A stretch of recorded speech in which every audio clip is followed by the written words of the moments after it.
They'll go out. Oh, yeah. I was gonna show you. That's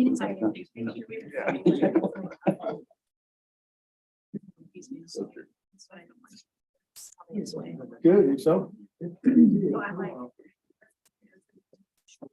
I opened the 23rd, Microphone. 2023 study session at 6 p.m.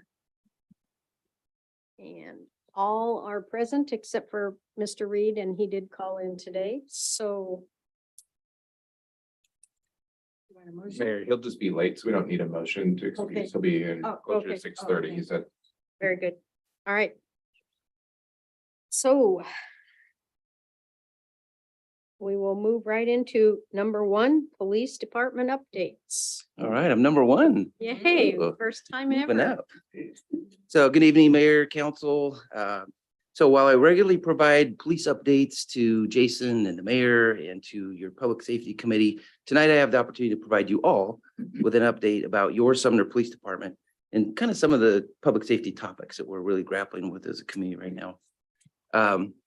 First, this is an overview of what we want to talk about, or what I will present to you tonight, staffing updates, where we're at with our current and future technology use, some crime trends since the 21 significant law legislative reforms, kind of some challenges in community impacts, and then looking ahead of kind of in a vein of how do we fix this, right? How do we kind of regain control of our communities? And then anytime, any open topics or anytime you have questions, please feel free to speak up. So the first thing is our staffing. So this year we had 4 full service retirements, 4 officers leave for retirement. Troy Nicolau in the upper left, figured a picture, right? It's worth a lot more. He retired after 28 years, retired as a detective. Craig Sullivan, upper right. He was a late bloomer in law enforcement.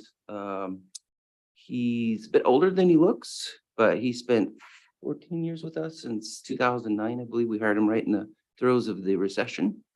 And then Officer Miller, he came to us as a lateral.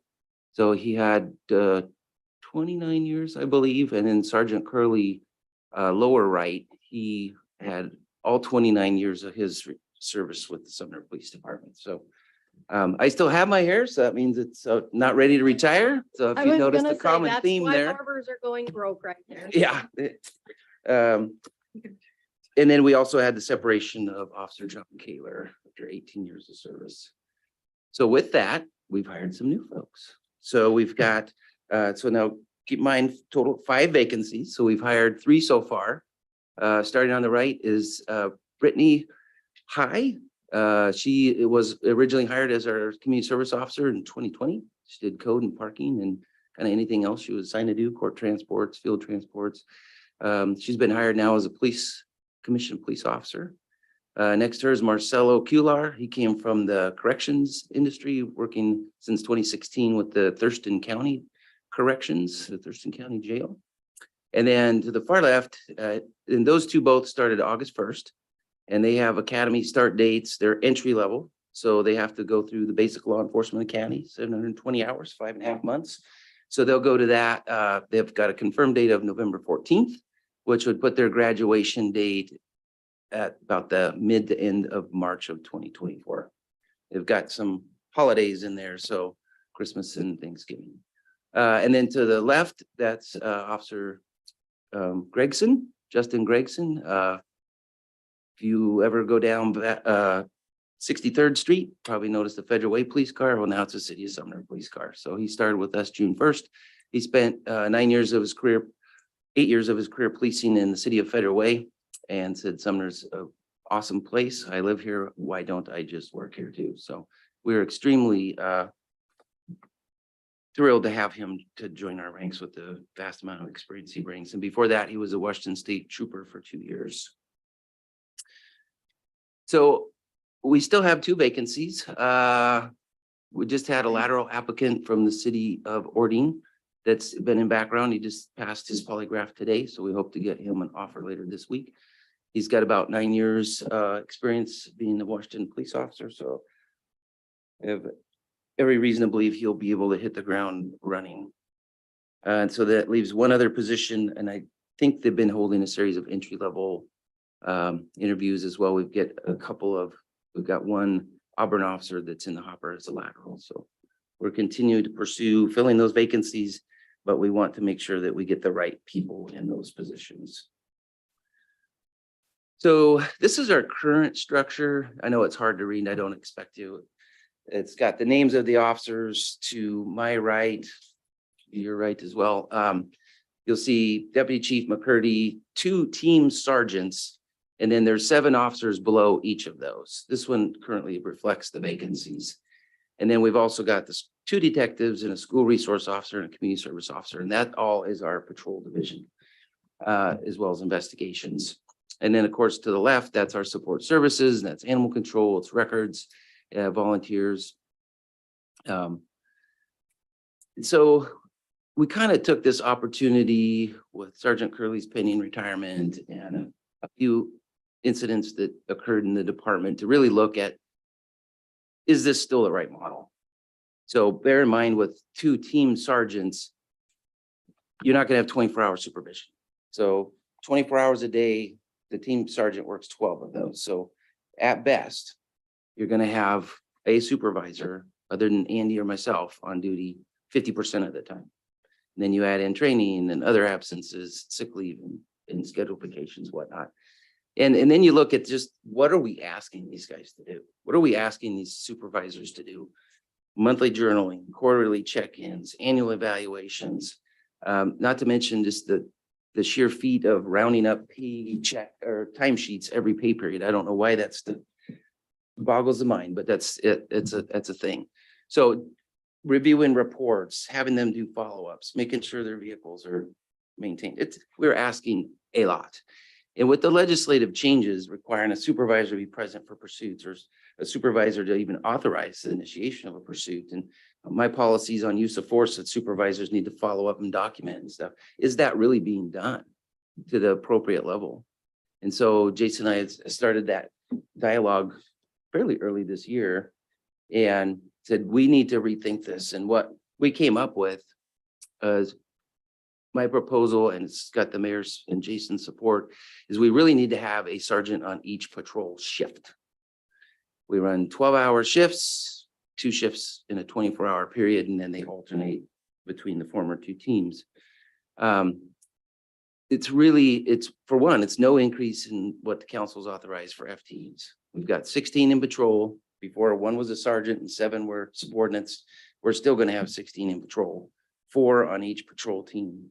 We're just going to designate one of them and pay them appropriate under the CBA, as should be when they're making these decisions. They're approving reports. They're doing all the supervisor responsibilities, but it allows for a better span of control, more reasonable workload, and increased accountability, I think, to meet both the public's expectations and to meet my expectations that all our policies in the department are being followed. And I don't know that always took place under the old system that we had. Chief, if I could just add one thing to that. As Brad mentioned, we've had a lot of retirements and separations. With that goes, I think you added up over 100 years of institutional law enforcement knowledge. And we've benefited, even though not all those people wore sergeant stripes, we benefited from their informal leadership when a sergeant wasn't present.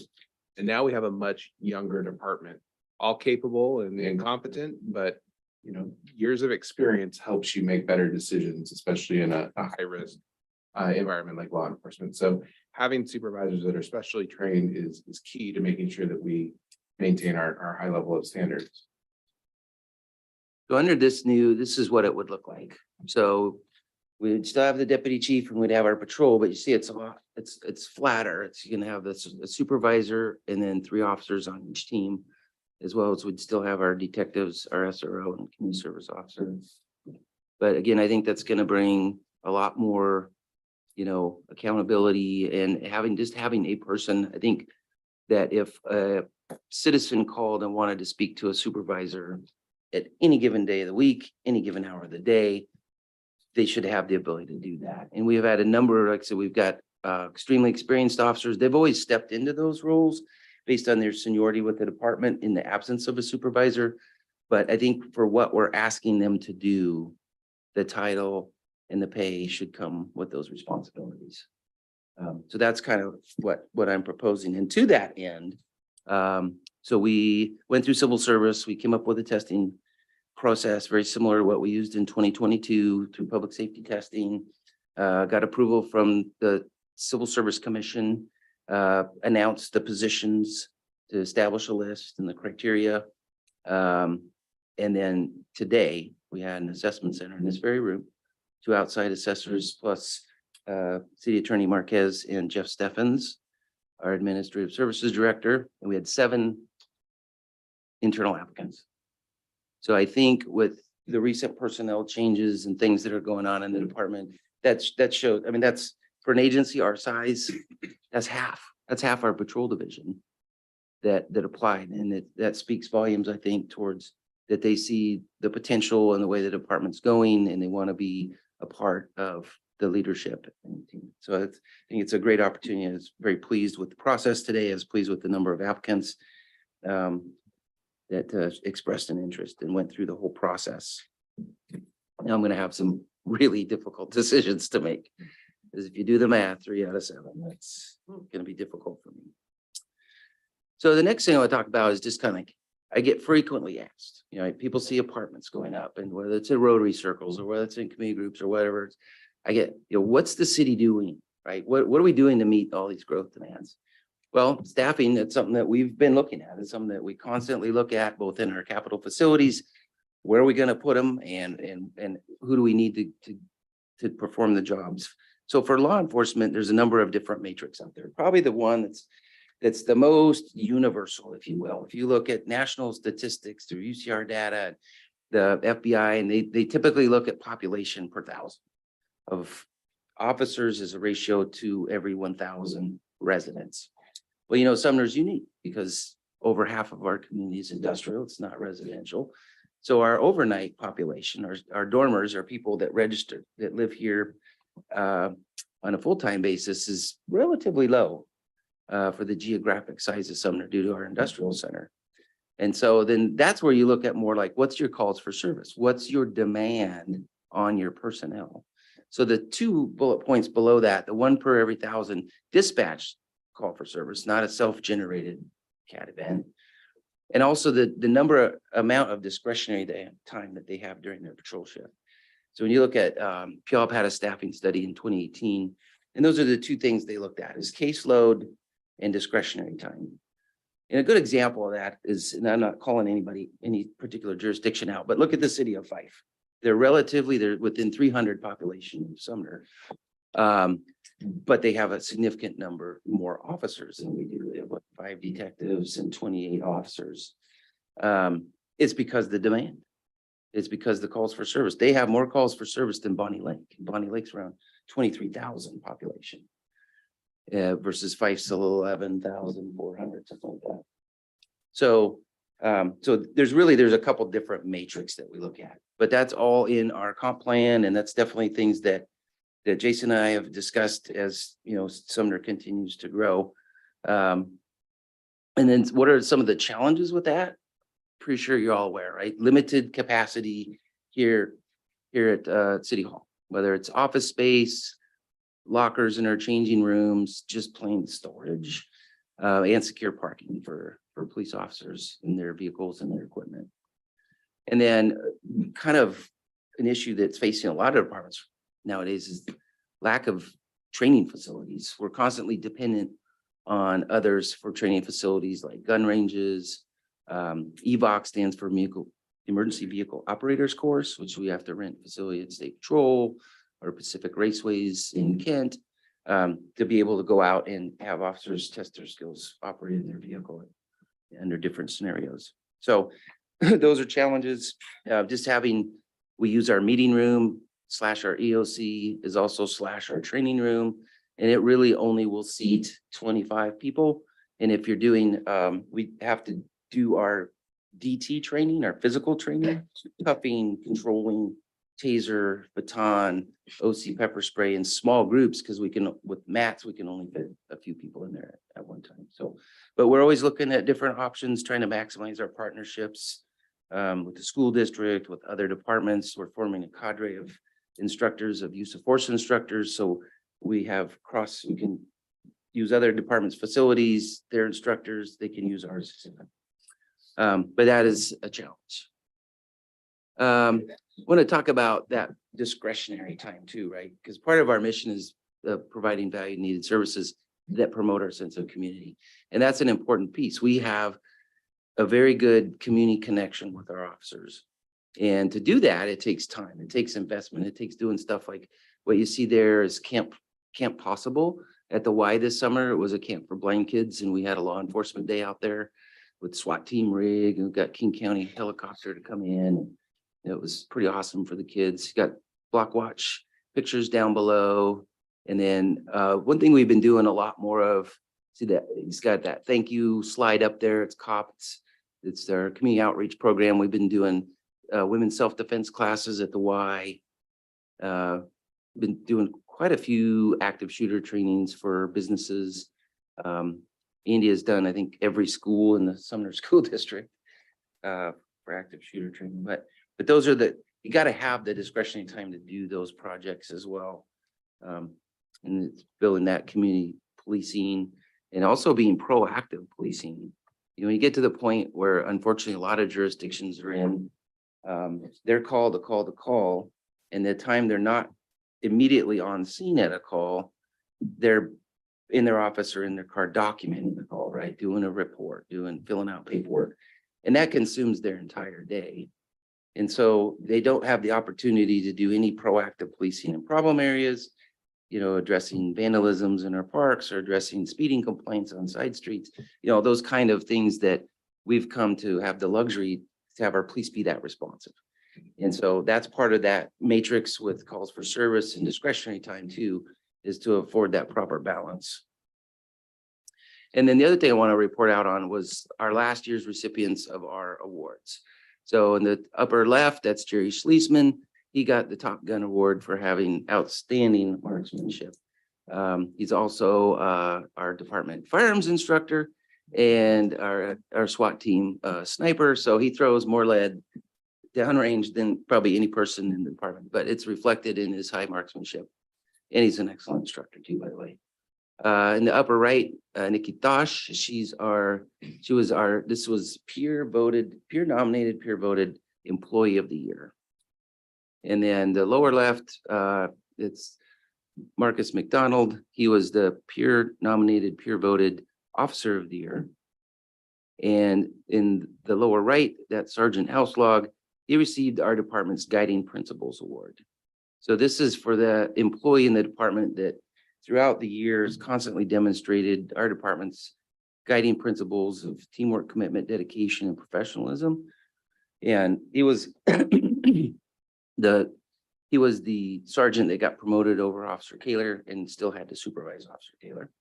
And he experienced a lot in his first year as a supervisor, a lot of challenges. It's hard enough just doing the job and then employee challenges on top of that. But he pulled through it, always maintained, you know, his positive attitude, his outlook, work product, none of it suffered. He just did an amazing job. So that is a command staff award from both Andy and I. I'm going to talk to you a little bit about our current and future technology use, or I can pause if anybody has a question, or feel free to. Anybody have a Chime in? question before he moves on? All right, so this some of this is currently what we're doing, thanks to council's funding in this current biennium, and some things that I would like to talk the council out of more money for. First thing is our current innovations, iPro and Blue Teams. So we had a very antiquated system of reporting use of force pursuits, accommodations, and complaints.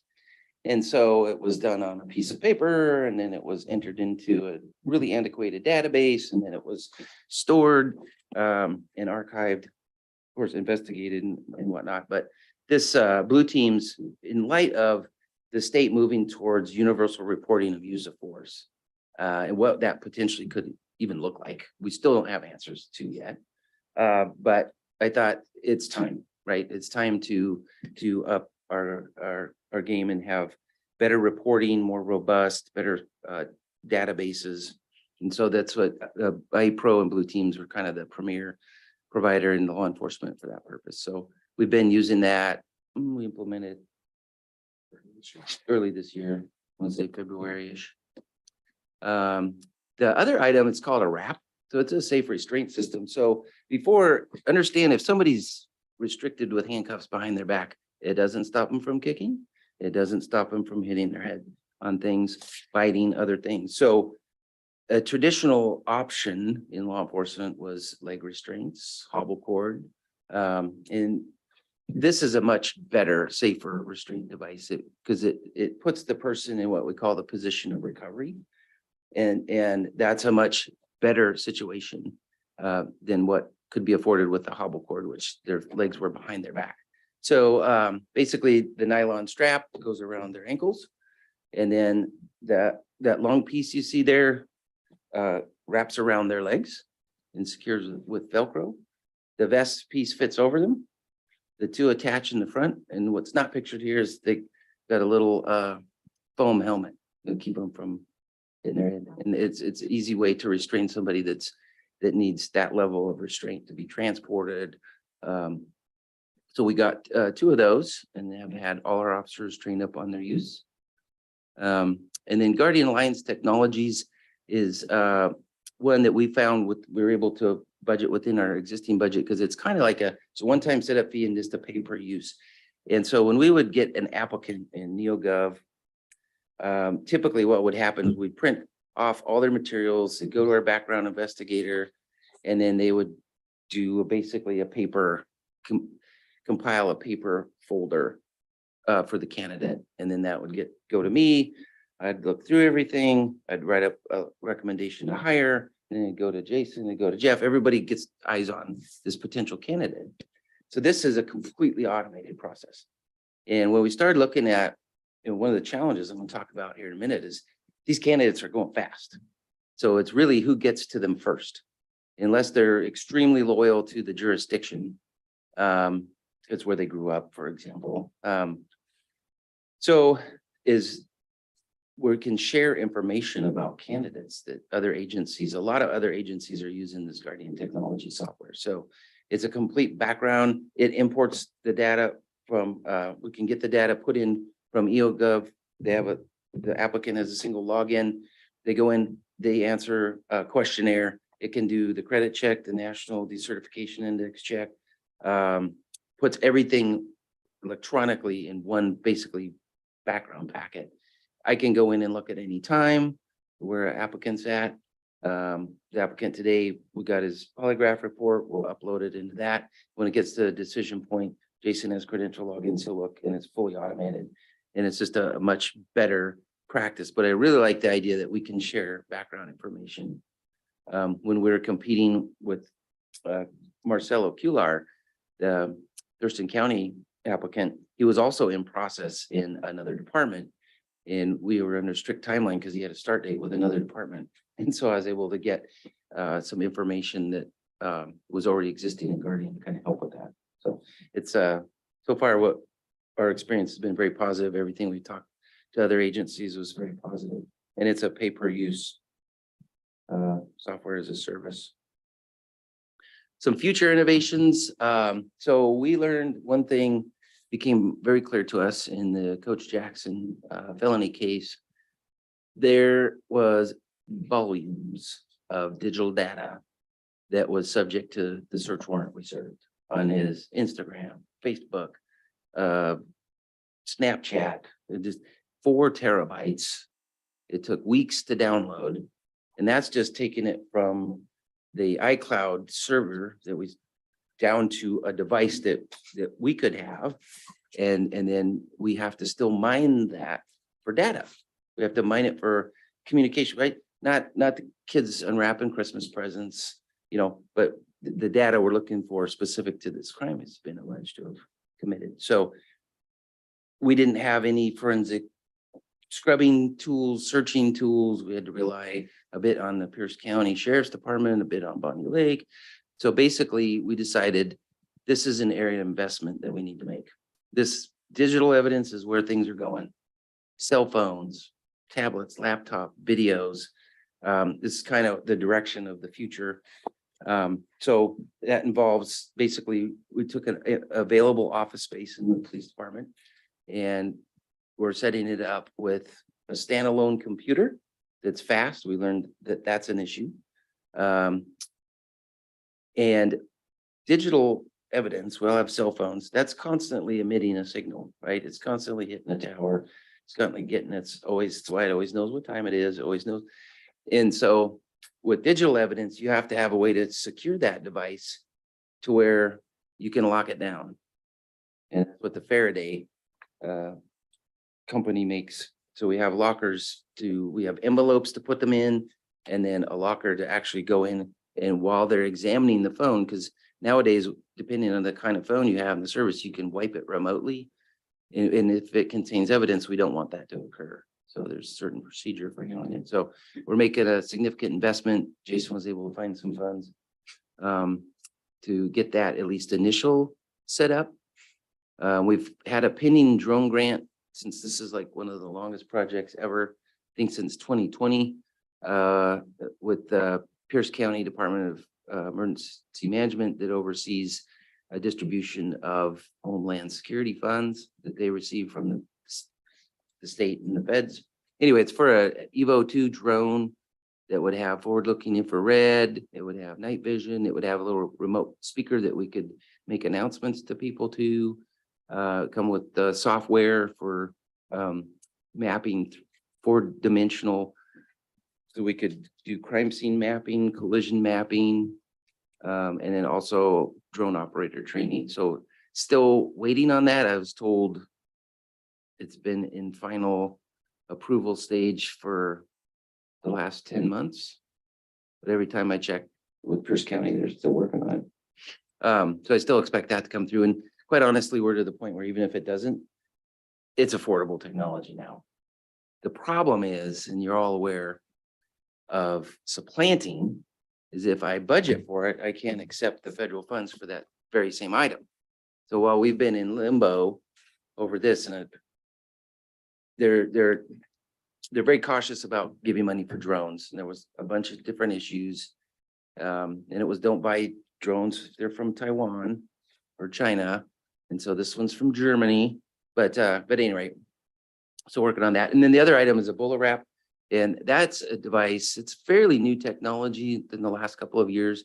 It shoots out it uses think of like the airbag in your car, right? So it uses that a little nitrogen to launch a 7-foot Kevlar cord. It's a very thin cord and it's got weights and hooks on each end, and it'll just wrap around your hands, your midsection or your legs. It's only good for about 10 to 25 feet. There's some restrictions, like they can't be closer than 3 feet from that object because then it'll hit the object and not them. But I've seen it used and demonstrated. Puyallup has them. It's extremely effective under the right circumstances, right?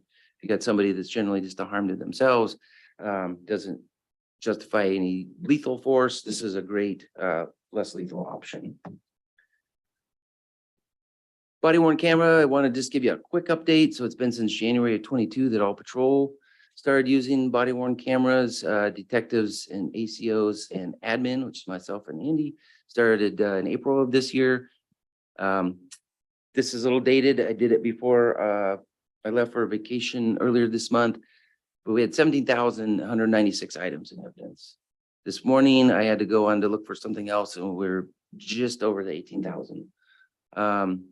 We've said it, so our minimum retention of evidence is at least a year longer, depending on the criteria. But it includes body worn camera, but also we've expanded to also case images and third-party uploads. We found this to be very popular. Well, it's actually a preferred storage method. Before, if there was a crime committed as a business, we'd get the video, we'd put it on some kind of medium, we'd bring it back to the station. They'd have to transfer it to a different type of medium, book it into evidence, and then typically a disc or a thumb drive, and then it'll sit in evidence for, until it's, can be purged. And that's just not ideal. This, we can send an Axon citizen request through an email. That business uploads the video directly into evidence.com. The officer gets a notification it's been sent, puts on the case number and assigns it a retention category. And now it's ours. We can search it, we can watch it, we can share it. We have a number of established partner agencies, pretty much all the law enforcement agencies in Pierce County, as well as the prosecutor's office. We can share with those videos, pictures. So it's been extremely efficient. So it's not just body cams anymore. So all evidence, body cam case images is shared with prosecution and defense as part of our obligation under discovery.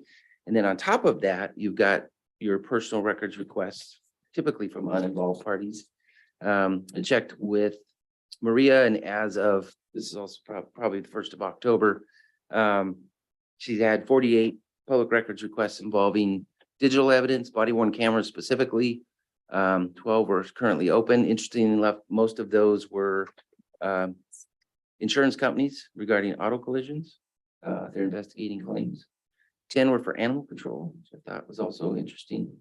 And then as far as time, and it takes, according to her, about 3.5 times as long to redact a video than the length of the video. So my example there, 10-minute video would be 35 minutes to redact. And she estimated that she spent about 32 hours of redaction year to date, which would have been around the 1st of October. Some of the crime scene or crime trends we're experiencing. Hey, Jeff, It's not. click that. Sorry, it's because I upgraded Patrick. Mayor, Mr. Reed arrived at 6:32. Okay. There we go. So obviously, we've seen and heard in the news. There's a lot of crime. And so the first question would be, has the new legislation impacted or had an influence on what we're kind of seeing in our communities? So I put this together just for comparison purposes. If you look from left to right, it's year, and the bar top is covering it. So the light gray is 2020. The next one over, the darker gray, is 2021, 22, and then the blue bar is year to date 23 up to August 30th. And this is using CAD data. So it's going into our CAD and knowing what calls officers are getting dispatched to. Does it mean that all 55 commercial burgs were true burgs? That means that they went to 55 calls for burglaries in this year as of August 30th. So you do see a trend in the commercial burglaries, where you've seen an increase up until last year, and then where we're at so far, the first 8 months of this year. Seen a decrease in residential burglaries. We've got like I said, a robust manufacturing industrial center, so we have seen an increase in burglaries. We've also seen a similar trend of people using vehicles to ram businesses to commit burglaries. And then we've got our auto theft. That's a huge jump from 80 to 135 to 160. And I think that's pretty universal. That's universal across the state of Washington. The South Sound Auto Theft Task Force, I get monthly updates from them. And for the first time since the new legislation, it ticked down just a bit in September, but it's still at over 77 a day between Pierce and King counties. Armed robberies, we've seen a significant increase. This is the end of August. We probably had 6 more since then. It's a very troubling trend. What we're seeing more and more is involving youth. So our incident last week involved 14 and 16-year-old youth as the suspects. I'll talk a little bit in a minute about myself, Mayor Robinette, Chief Engel from Puyallup, we met with Bruce Dameyer to talk about some of these troubling trends, specifically involving youth. And she confirmed that the filings are kind of following this same trend with juvenile violence, from robberies, homicides, motor vehicle thefts, weapon offenses, and aggravated assaults. Ironically, overdoses, again, that doesn't mean that every response to an overdose results in a death. Those, thank God, are relatively low and oftentimes much lower because officers and paramedics administer Narcan. But just the fact that we were responding from 9 to 14 to 26 because of, in large part, the Blake bill, and drugs were not weren't a criminal offense to use or possess. And then we looked at another theft, my shoplifts, things like those thefts are not up at all. I don't know if it's from less reporting, but where we did see a huge spike is in theft from a vehicle. So that's whether it's a cat converter theft or they break in and steal something that was in the car, like a laptop, phone. We did see a spike in that as well. And now so far this year, it looks like it's gone down to below previous. This is another phenomenon that we saw and we started wanting to track. We weren't able to start tracking it until May of 20. But with the change in the pursuit bills, all of a sudden officers were reporting to us, people just take off. You turn on the lights, whether it's for a routine traffic stop or whether they're a suspect in another crime, and they just hit the gas because it's out in the media and the legislature and police in Washington can't pursue anymore. And so that had a pretty, in a lot of communities. So I get this data from South Sound 911. And it's basically to track that they put a flag, a disposition flag in the CAD that officers can, if they attempt to do a traffic stop, they can, and the person flees and it doesn't meet the criteria to pursue, they can have a method to track that. So basically the first, well, it'd be the second, but 7 months in 22 had 1,157.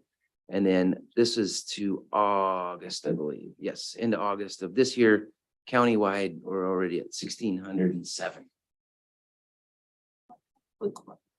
Sure. I have a quick question. Which one is Sumner, SU or? Oh, I'm SM? sorry, we're SUPD next to TPD. SUPD. Yep, Thank you. the SMPD is Steilacoom. And there's South Sound, no, they don't chase people. They were the one that put the flag on. That's why it counts them as step there. But huge difference. Not a lot of change in Buckley, huge change in Bonnie Lake. It's 56 from 10 to 56. And there's a lot of that is from the retail theft, Home Depots, walkouts, and they just get in a car and they just bolt. And there's nothing, literally nothing officers can do under the current pursuit laws. So we're seeing that phenomenon. Gig Harbor's been experiencing an unusual amount. And that's also related to their retail theft. I just thought it's something that we're watching, something we're going to talk about too. It's still a need for more legislative changes to help address this problem. So where are we at right now? I see is we're still in a highly competitive hiring and retention market environment. From my talking to my peers, that seems to be flattening out. Most departments, at least in Pierce County, are getting to their authorized staffing levels. But in the meantime, that's created this huge kind of backlog, if you will, for the basic law enforcement training of these new recruits. And bear in mind that the state of Washington is the only entity that can certify a peace officer in the state of Washington. So there is no option. We'll talk about that in a minute too. So right now we're seeing, when I first put in a notice of hire, and you have to do a notice of hire before you can put a name in an application. It's not just, hey, I'm planning on hiring 2. Can I get 2 spots reserved for me now? So when I hired Brittany and Marcelo August 1, they were originally given a February academy date. We'll then add 5.5 months on top of that for the academy itself, and add 3 more months that they spend in field training after the academy. So luckily, as people come and go, and the state has expanded some regional academies in the Tri-Cities area and up north in the Skagit County area and over in Spokane County. So that's relieved some pressure on the Burien campus. So we're fortunate to see that move up. But basically, the wait time, the BLIA time, and FTO time, you're looking at about a year. So are they paid from the date of hire? Yep. So then what do you have them do during that time that they're waiting to get into the? So Brittany, as a CSO, had a reserve peace officer license, so that's training we put her through to do her transports and dealing with subjects in custody. So she's basically doing FTO stuff now. She's riding out in a car. She's familiar with our geography, our report writing, our everything. That was easy. Marcelo has got vast corrections experience. He's also an instructor in many disciplines like firearm and use of force. But we have him doing Brittany's job. We have him doing CSO until we find a permanent replacement for that. And then, which he's fine with, and he's doing a great job. And then they'll go off to the academy. Hopefully our next hire is a lateral, but then we're right back to it if we hire another entry level.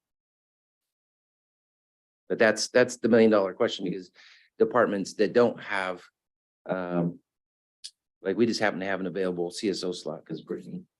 But that's, what do you do? But most of them are pairing them up with senior officers and at least starting their training.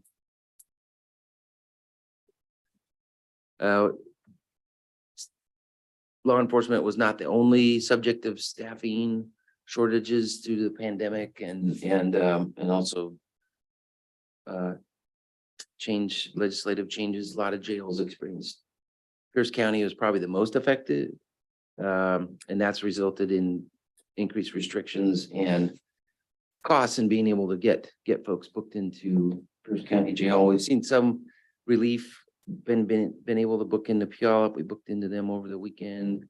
Enumclaw almost never available.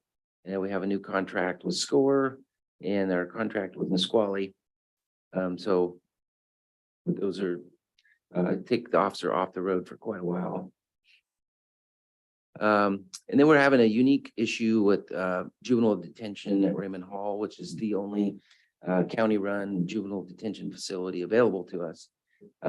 Both from a philosophical standpoint, they also have staffing issues, facility issues, and we've been having frustration on the officer's part of getting juveniles booked into that facility. There's a number of factors behind that. The Pierce County Police Chief's Executive Board and Mary Robinette, the Pierce County elected prosecutor, met with Bruce Dammeier this week. Prior to that, we met with TJ Bowles, who's the Juvenile Detention Facility Administrator, and Sabrina Aarons, who's the Pierce County Superior Court presiding judge out there, expressing the frustration. And this, what we see was a slippery slope of a lack of accountability for juveniles and empowering their behavior and just frustration on the parents' part. So just so you know, they're not booking misdemeanor offenses. So they shoplift, run out the door, Fred Meyers, all day long. They won't get booked. The parents probably won't come get them. And we're just really kind of at a quandary of what do we do? This is getting out of control. So we're working on it. Lack of adequate mental health treatment is still an issue. It's going to be an issue for, I don't know how long, probably.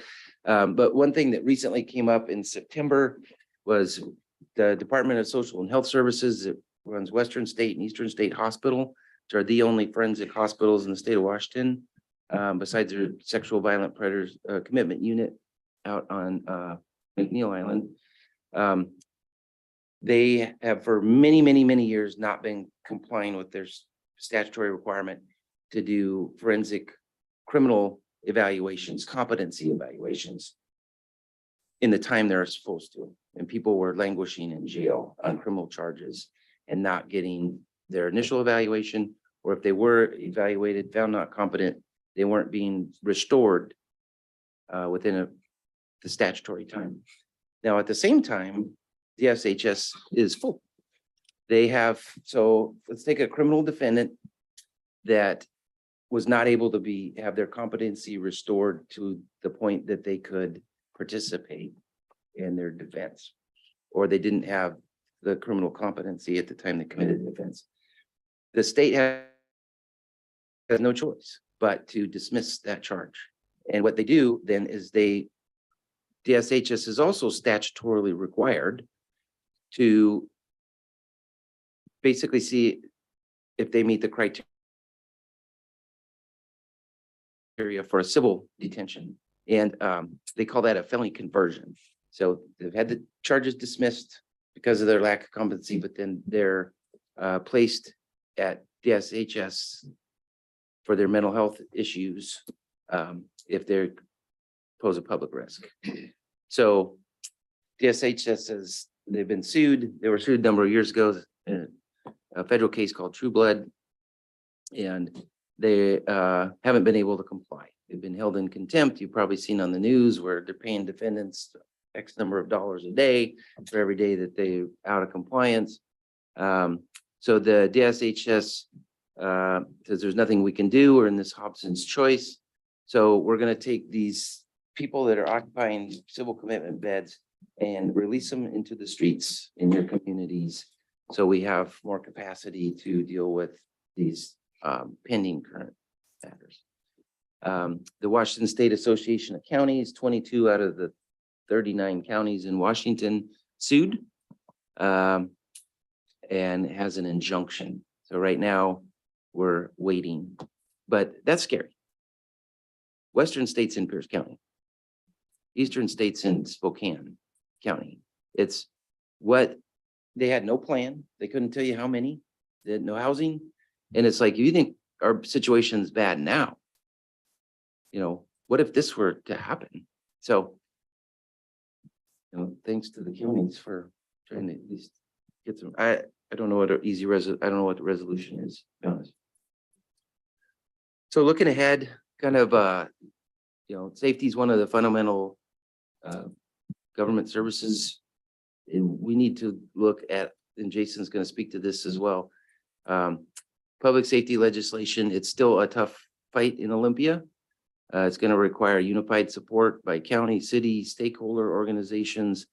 We got the Association of Washington City, the Washington Association of Police Chiefs, our insurance carrier, WAPA is the Washington Association of Prosecuting Attorneys, WASAMA is the Washington State Association of Municipal Attorneys, and then the WACOPS and FOP are the labor side. But it's going to take a lot. Pursuits still need some work. This trend of using a vehicle to commit crimes and then be essentially a get out of jail free card is not sustainable for public safety. Either allow agencies to adopt their own pursuit policies, expand the pursuit criteria to if a vehicle is involved or stolen vehicles, there's got to be something. Access to juveniles, which was part of the 2021 reform package. Essentially, it's too restrictive. It's had unintended consequences. It bars police from questioning a juvenile about a crime or seeking any permission to search a personal item, backpack, vehicle they're in. And it does not take into account the juvenile or the juvenile's parent or guardian's wishes. It allows the State Department of Public Defense to exercise that use rights. And then there's the issue with statewide law enforcement funding. Washington is 51st in the nation when we talk about that per capita funding. Our ratio of officers to population, the national rates around 2.3. We're fortunate at almost 2, but I think Pierce County average was about 1.5. 1.5 officers per 1,000 residents. So we need funding support, more BLEA funding, remove the 25 cost share. It's basically a unfunded mandate to cities when they're they're proprietary, they're performing training that charges cities, and also support for therapeutic courts and prosecutors. That's kind of all I had. Any questions? Councilmember Cole. Okay, I'm just floored by a lot of this, but more so about motor vehicle thefts and juvenile arrests. So with the motor vehicle thefts, is that really a lot of folks are stealing cars to commit other crimes, or is just, you know, a bunch of joyriding? I think both, but the dangerous trend we're seeing is using cars to commit other crimes. And as you all know, social media, they put out how to steal Kias. So we saw that definite spike in Kia and Hyundai thefts. But I think other communities are experiencing home takeovers, home invasions. So robberies are way up. Juvenile filings for robberies are extremely up, along with motor vehicle theft. So I think there's a strong correlation there. And why do you think juveniles, why are they suddenly, and I don't know if it's suddenly, but I feel like I'm hearing it more in the news that they're responsible for a lot of the things, a good majority of the things that are happening out there. Why do you think that's the case? I think there's probably a number of contributing factors, right? So you had COVID, and so there was a backlog in prosecutions, restriction on bookings. That kind of restriction, at least in Pierce County's case, never lifted. And then you have this perception by juveniles that there's no accountability.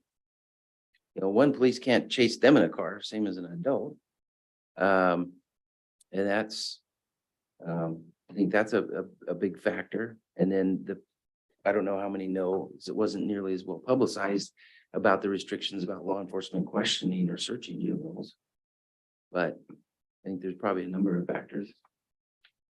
So they're pretty much probably spreading the word. Okay, all right, thank you. Councilmember Potato. So do you ever get any feedback from the families or the parents? I mean, are they involved at all? I mean, or, you know, upset that their kids are doing this, or do you have any knowledge of?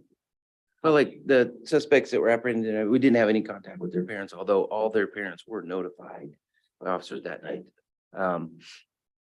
But the local parents that have kids that are kicked out of school, they're defying at home, they're not following, yeah, they're extremely frustrated.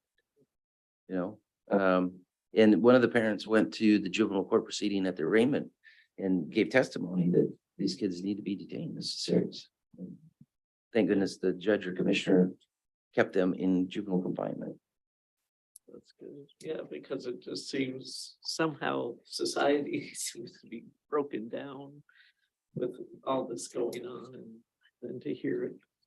Yeah, like we heard about Auburn having troubles at the high school, and then last week with what happened over by the Y is, you know, pretty troubling. Go ahead. Chief, I want to thank you for your really enlightening report, because we just don't, I mean, watching the news is a lot different from hearing from you and having you really educate us on how, what we need to keep our individual cities safe. And I like hearing about the new advances and things that you can use that will help you do better. And I really like that you rearranged your structure.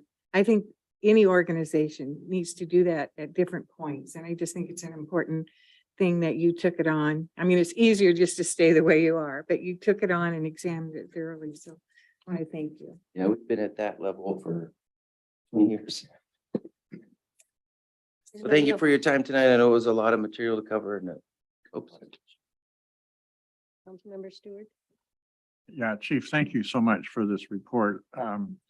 I have two questions. The first is, do you feel like the increase in juvenile criminal activity is could be tied to drugs? I mean, is that why there's shoplifting, is so they can sell us stuff to get drugs, or? I wouldn't have any data to back it up. It would just be merely anecdotal. Okay. But I know the kids I chased through the sports complex the other day for stealing twisted tea from Fred Meyer's. They were definitely drinking it.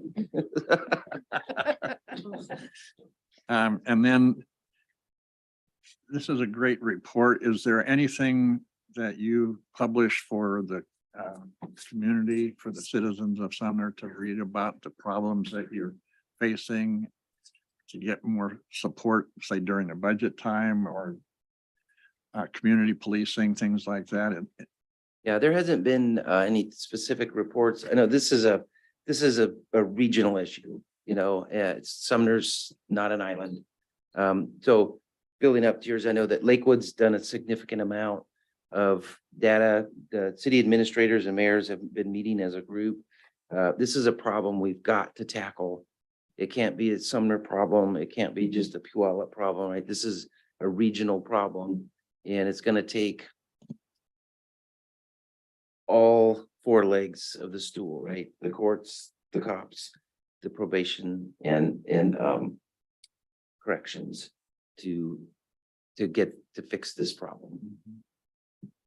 Thank you. All right, anybody else? Councilmember Patetto. Do they still have the diversion board? And is Yeah, that juvenile. effective? Or it's Varying sometimes- degrees. I think for first-time offenders, it does exactly what it's designed to do, is divert them from the criminal, from a, formal adjudication process and allow a restorative justice. It worked for me as a juvenile on a minor shoplift issue. I was scared to death to go home, first of all, because of the consequences. But then I, was diverted, did some community service in it. And for most people, that works, right? Because they've got the family support, they've got the structure and everything else behind it to continue to reinforce good behavior. But for not every kid, that's going to work. So they typically, their policies divert their first 4 cases, referrals. And then after that, start charging felonies, and that's we'll see. All right. Thank you. Great report. Okay, we will move on to legislative agenda. We have Carmen Palmer, and we're lucky enough to have Bill Clark with us tonight. See you, Bill.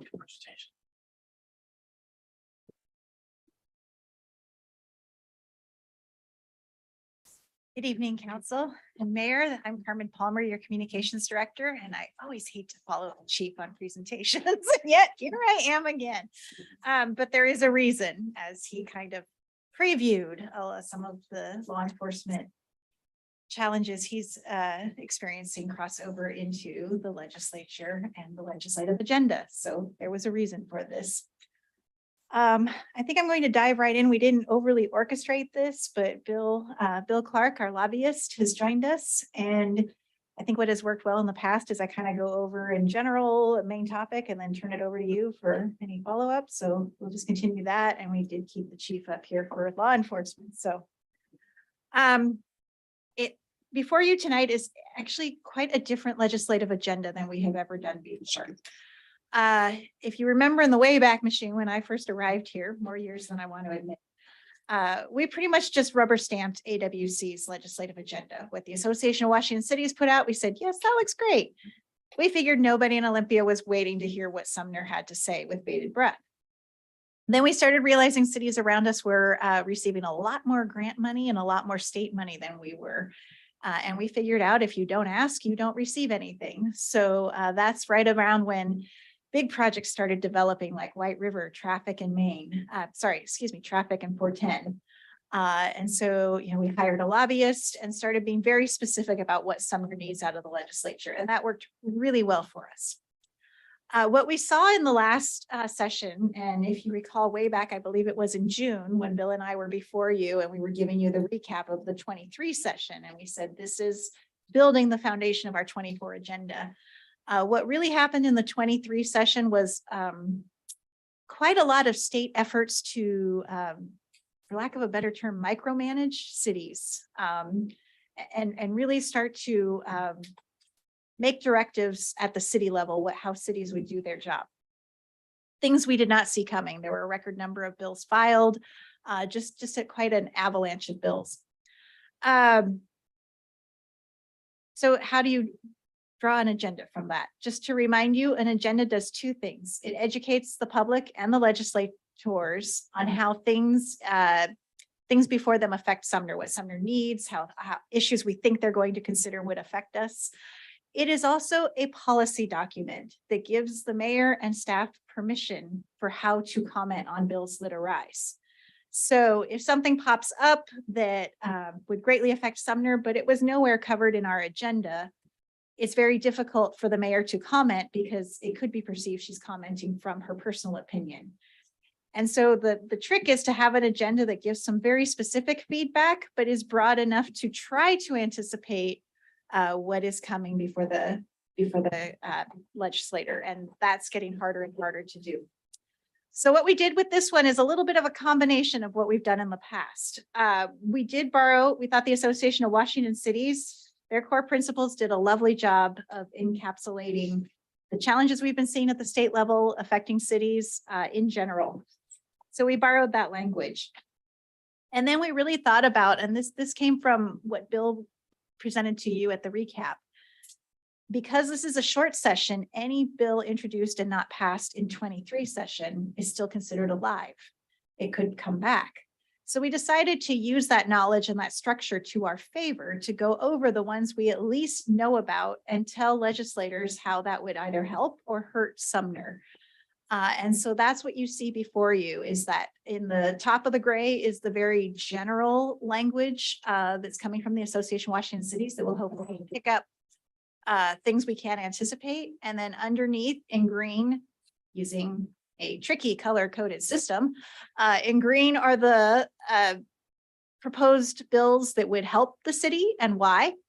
Yellow are things, actually the yellow one is not bills that were proposed, but things we just know. There were a ton of bills about housing around transit. So rather than try to list them all, just for keeping this as short as possible, lumping those together, and then also talking about one thing our wastewater treatment facility is very worried about is PFAS legislation. So no specific bill has been proposed yet, but he can see it coming. Excuse me. What's PFAS? Yeah, I should have seen that one coming. I forget exactly what it stands for. It's forever plastics. It's There we go. the non-scientific explanation. Yeah, forever plastics.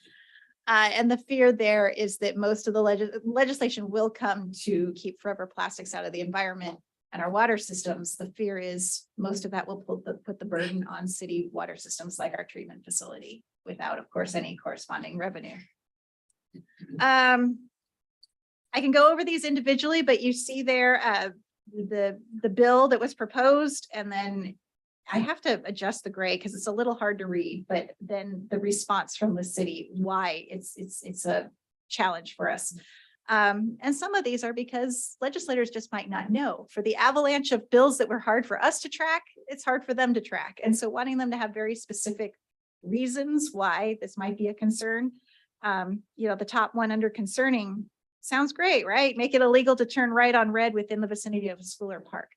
The challenge with that is that puts a big burden on the city, both for our sign shop and for our officers and the public to understand when they're in the vicinity of a park or school and when they're not. Confusion is never a good thing to introduce into laws. So anyway, that's the front of the page, and I'm going to stop there and let Bill kind of chime in and pick up anything I missed. Check if we have any questions. Yeah, good evening. Nice to be here. Is that on? There we go. It's Chief.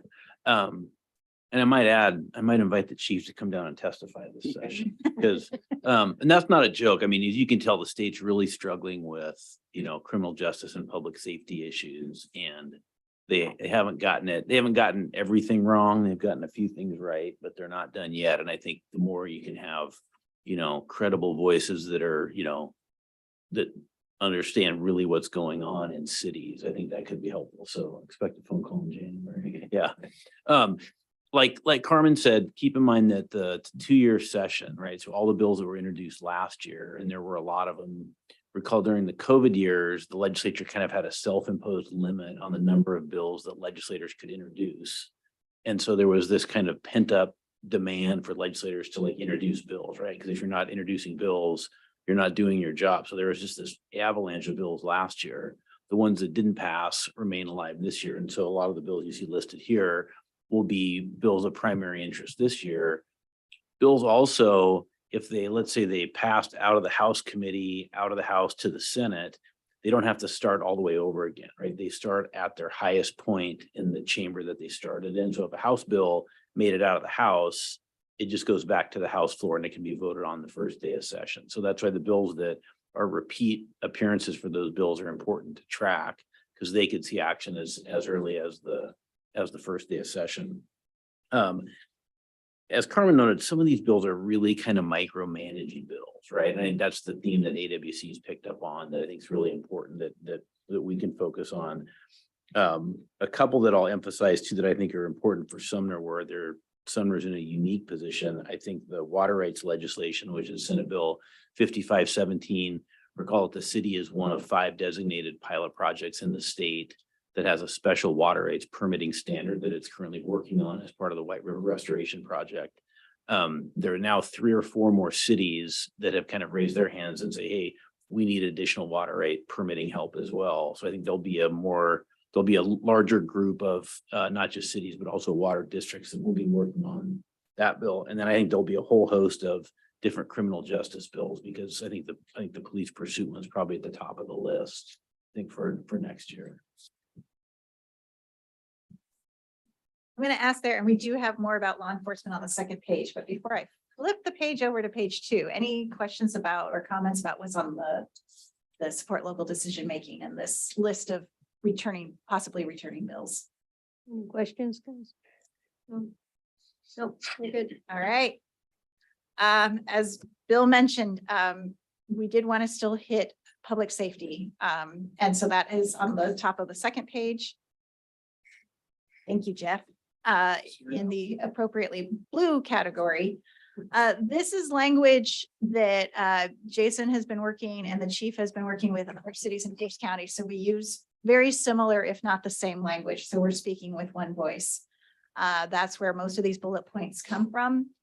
Nothing is new. You'll see it all reflects either what the chief was talking about with the challenge at getting into the law enforcement academy, pursuit bills, the Blake decision. I did add in here, last year we called this section continue law enforcement reforms. I did change this to public safety because AWC had 2 priorities, which really fit in. The first one was exactly about recruit and retain police officers, but the second one was about behavioral health resources. And while that might not seem law enforcement from the get-go, as the chief said in his presentation, it is directly tied to their work. So I wanted to put it in the same category. So I changed it to public safety.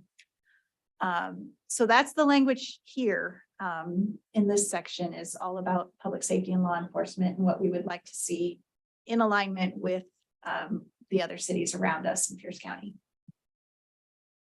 Carmen, if I may, as both Carmen and the chief mentioned, the mayor and I have been meeting with other cities throughout the county to have a unified public safety agenda. We're really close to that, and not all cities obviously can agree on everything. There's a lot of internal discussions with other cities and what they're comfortable with saying, but I will say that we have reached a point where we've drafted a letter that the mayor has agreed to sign that'll be going to all of our representatives in Pierce County. And we're also going to be meeting with them next week in University Place, all the cities and police chiefs. We'll be meeting with the legislators and senators from our area to really stress the importance of fixing some of these public safety matters because our communities are suffering right now. Bill, anything you wanted to add to public safety before I move on? No, I don't think so. And then the last section is not really a direct ask, especially when it's a long session, which is not this upcoming session. That was the last session when they do the budget. That's when we primarily have the more direct budget asks. We also had no projects that had any specific dollar amounts right now that we needed. They're just in different phases. Some are in design and we're not ready to collect construction dollars. So we don't want to always be asking if we don't need it. So the AWC priority continue investments in infrastructure. We also, though, did not want to go silent on this because the reality is we have a number of projects moving throughout our city. So this section actually, instead of asking, is more updating. And I will flip, Jason brought up earlier today, moving the two needs up above the updates. So those will move up, and those aren't actually even City of Sumner needs. Those are both regional needs for regarding WashDOT and 167 and the freeways that run through us. So that's not even a direct City of Sumner project. That's more, we want to put on their radar some things that very much affect us that have changed at the state level. And then we wanted to let them know that we are working on things that they have funded in the past and have supported in the past. Rainier View Covered Court going with the contractor selected that had funding from 2 different state sources. Still working on 166 interchange and SR 410. Stewart Road Bridge goes under construction starting in spring, and that one's already fully funded. So, always having a relationship with your funders, not always asking, but sometimes reporting out, sometimes thanking them. And one thing the mayor asked for, I will add at the bottom, there's some space, is a thank you sentence, just a simple thank you for your continued support. So that's this section. Anything? I would just add a couple things. One is, in the transportation area, you probably read, the cost overrun issue for major transportation projects is pretty fierce, right? It's like 30 to 45%. And so transportation committees are going to have to take a hard look at how they keep the Forward Washington transportation package funded going forward. And then on any smaller kind of capital request, I wouldn't completely rule out asking for something if some need materializes between now and January, right? And so the legislature is in the second year of the budget. The revenue forecast last month was up about 600 million. And so that'll also increase the bonding capacity that funds the capital budget. So we'll know, right about the couple weeks before session, what the capital budget will look like. Will there be an additional list of local capital projects that we can ask for? I agree with Carmen. You're better off to ask for things when you have things ready to go and not just ask for the sake of asking. But I think we can see, the other thing that'll be interesting this legislative session is budget's up about 600 million for this biennium. The projection is up 400 million for the following biennium. And you may have read about the carbon allowance income to the state under the new Climate Commitment Act. Major emitters of carbon had to buy out carbon allowances. The state estimated it would bring in about $800 million in revenue from the carbon allowances. It's actually brought in about 1.5 billion. So it's got about 800 million in additional revenue tied to carbon. Exactly what it does with that will be interesting. And then the other, I think, uncertainty for the legislature is there's a series of 6 initiatives to the legislature that have been filed. They're gaining signatures right now. They go to the legislature in January and they cover it's a single entity that has 6 different initiatives. And it covers a number of different topics. The Climate Commitment Act, which depending on who you listen to, that program is attributable to some of the increase in the cost of gas.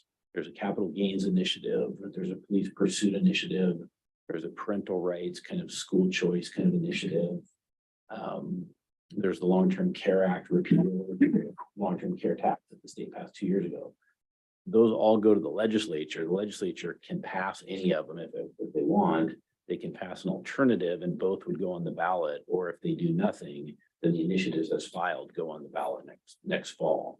So exactly how those play out, I mean, they're going to have to deal with the police pursuit issue in the legislature. They could take it on themselves, they could do nothing, and then that initiative ends up on the ballot. And that's a strategic question for the legislature to deal with. And some of them have fairly huge funding implications for the state. So how those initiatives of the legislature play out will drive some of the budget discussions as well. Any questions? Deputy Mayor. You guys finished? I think so, depending on what your question Okay. is. Well, that went smooth. I think this is a fabulous setup the way it is, and I think it's one of the more important ones I've seen come out from the city of Sumner. So I found it easy to understand. And I'm hoping that they'll read it and understand it but then I had you guys explaining it all along too, but they're familiar with this material, so it should be good. So thank you for your hard work on this. Thank you. And the other piece I just want to add to that, I thought of it when Bill brought up the citizen initiatives. The other piece of this, and it's one that I think gets overlooked sometimes, is this also tells the public what we're worried about before the state. In a democracy, we can respond and meet with our legislators all we want, but sometimes things that are starting to strike home and really concern people on a personal level, hearing from people who live and work in different jurisdictions also carries a big piece of weight, I think. People expect to hear from the cities, they expect to hear from the mayors. When they hear from people who took the time to come and comment off the street, I think it carries a lot of power. So just a reminder to any of the viewing public that this piece is also to let our residents and our businesses know what's happening at the state level that's affecting Sumner every day, as Chief mentioned. Yeah, and just one thing I note on that is, public safety has obviously risen up in the kind of public's visibility of what's going on within cities. Even I think like the Washington Retail Association, the Grocers Association, Association of Washington Business has really elevated public safety and law enforcement as a really critical business issue, which usually they usually don't deal with issues like that. They're more focused on tax and issues like that. But the significance of them to like the retail sector is, I think, really notable. for this Councilmember session. Brown, did you have a question?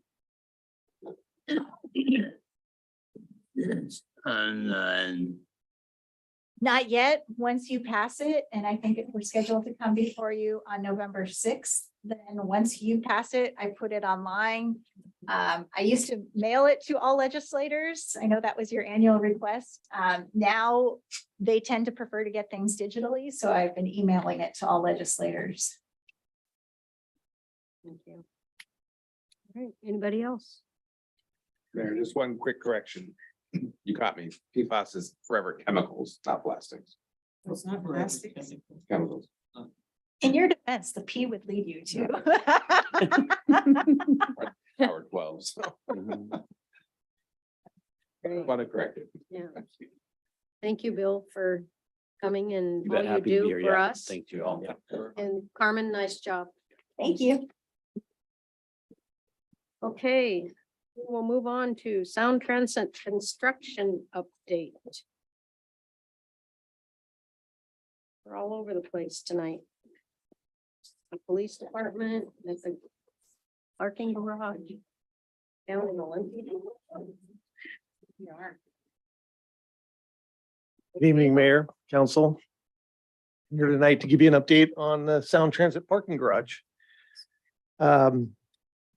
Let's see, about a year and a half ago, almost 2 years ago, the city was re-engaged with Sound Transit to go through the process of selecting a contractor.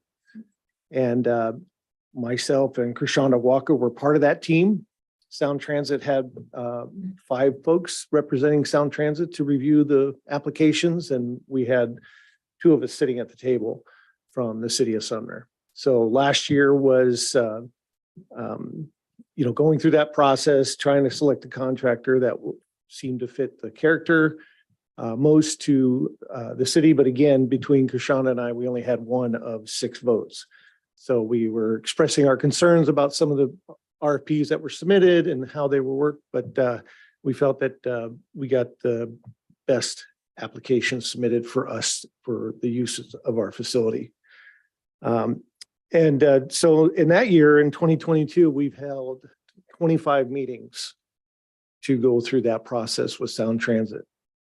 This year to date, we've had over 60 meetings going through the design and what's in front of you today. So we started from a very generic building to what we have in front of you today. So there's been a lot of work that was done mainly by Krishanda Walker, and did a fabulous job inserting the town center plan as well as the form-based code into a much larger project, which those 2 plans were originally written and wrote for a small commercial building downtown, right? How how we can get the character and feel. Well, now we're doing something on a 400-foot scale length. So,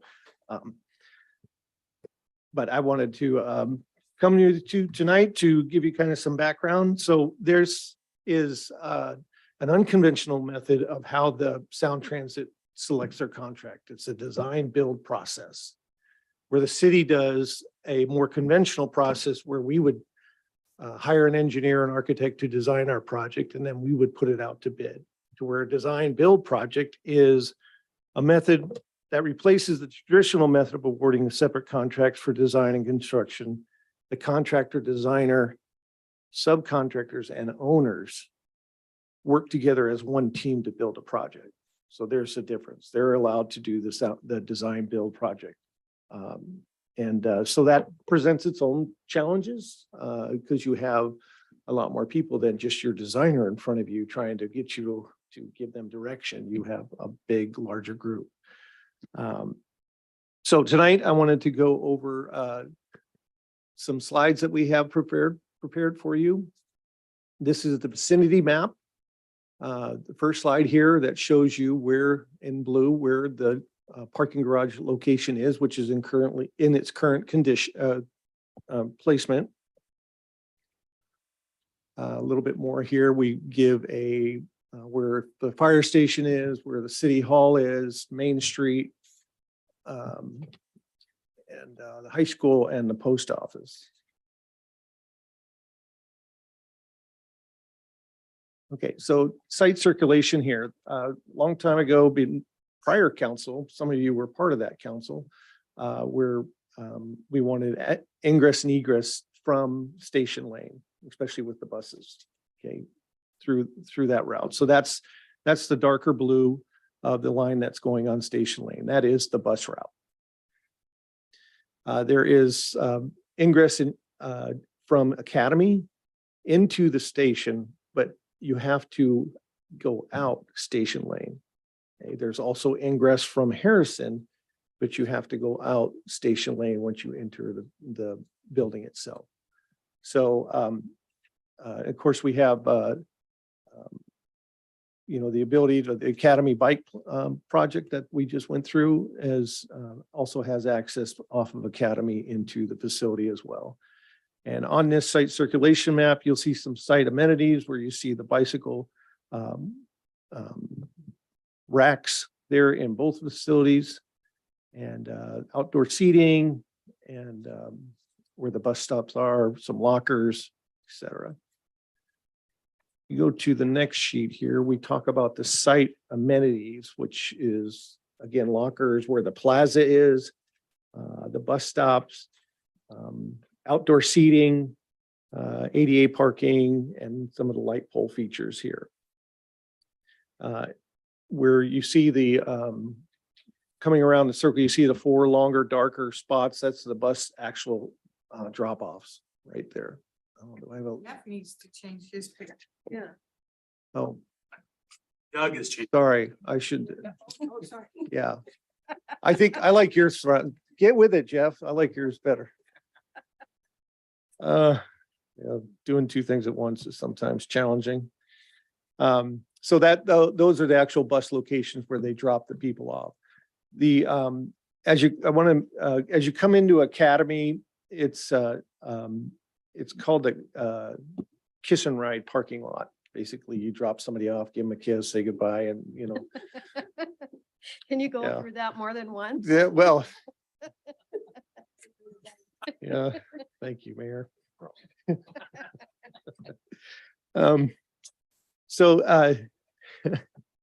one of the main focal points of here was what we heard from the original design commission, as well as the latest design commission, was a public plaza. And this area here is quite a large area. I think it's around 6,000 square feet in total for people to enjoy an area while they're waiting for the bus, and also a place for people to just migrate and sit on benches and whatnot and enjoy each other's company. I think Councilmember Brown had a question. Okay.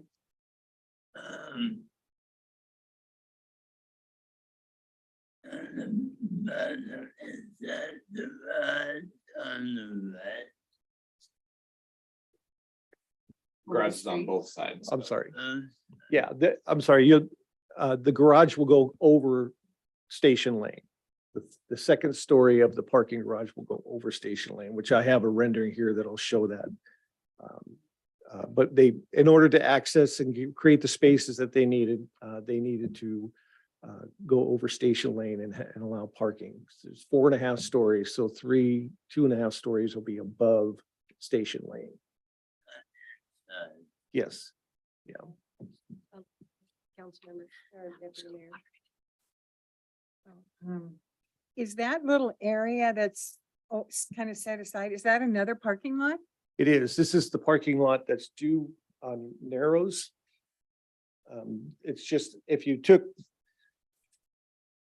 this Yeah. and added it to the end here, that's the Okay. north part of the I parking lot. remember that. Yep. Okay, but it just didn't fit over there. Yes. Okay. And currently Narrows comes through and accesses the parking areas where we're blocking that off and making them go around and go back out to Maple. So are you calling it Narrows because the street you turn in there is called Narrows, or Yes, it is? yes. We just never have known that. Oh, It's just, interesting. Yeah, it's narrow streets. Narrow Street. well, but you can get onto it from Maine. Yep. Mhm. Great. That's thank you. correct. Where the Warner project is. Yes. Okay, and so I guess I'm a little surprised to see, I see two separate buildings. Is that correct? No. No? So let me just So jump this ahead here. rectangular one? So the bottom or the picture on top, you are standing on Station Lane, looking north. And you're going under, on Station Lane, you're going under the building, and then that's the bus loop that goes around.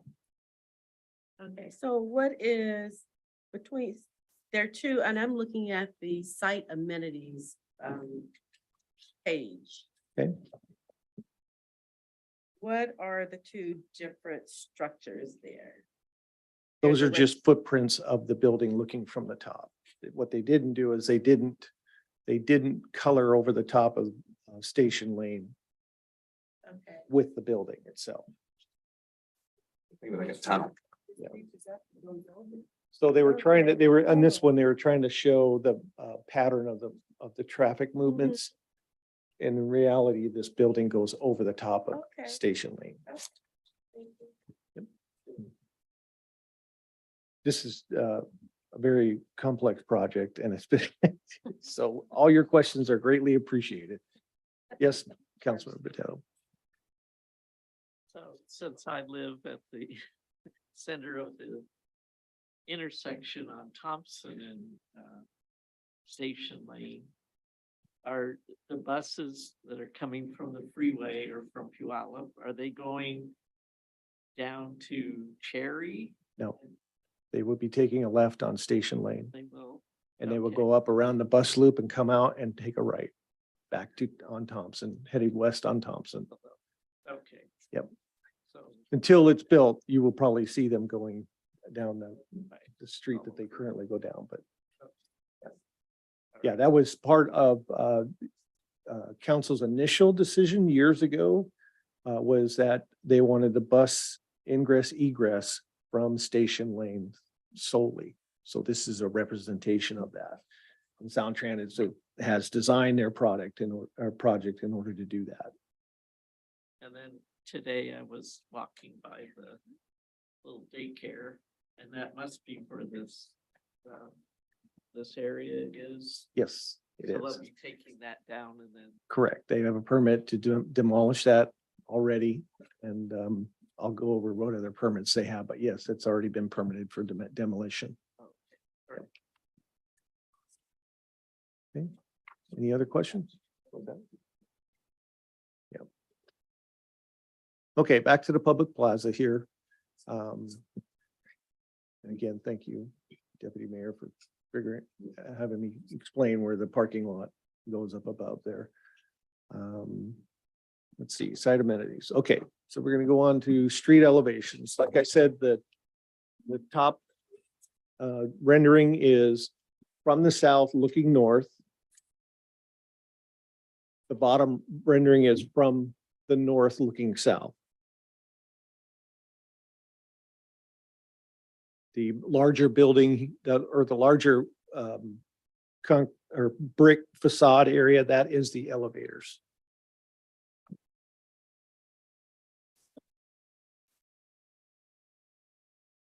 And then part of what you're seeing is the full 400 feet. What you actually will see when you're walking around there is snippets of the building. You won't be able to see with mature landscaping all the 400 feet, but this rendering, we wanted to show you exactly what the entire length of the project was going to look like.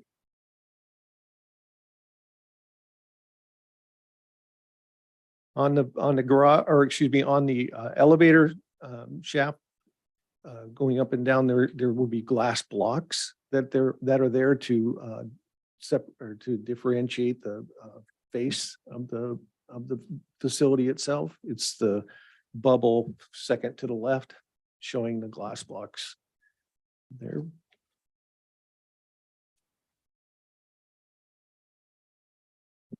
Okay, so the top picture here is from the east, north of Harrison, looking to the west.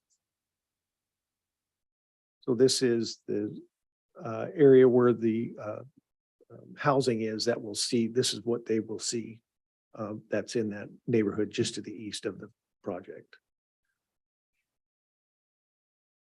And again, the the bottom elevation is as if you're sitting on the platform, but you're looking down south on the platform and then east along the frontage of the.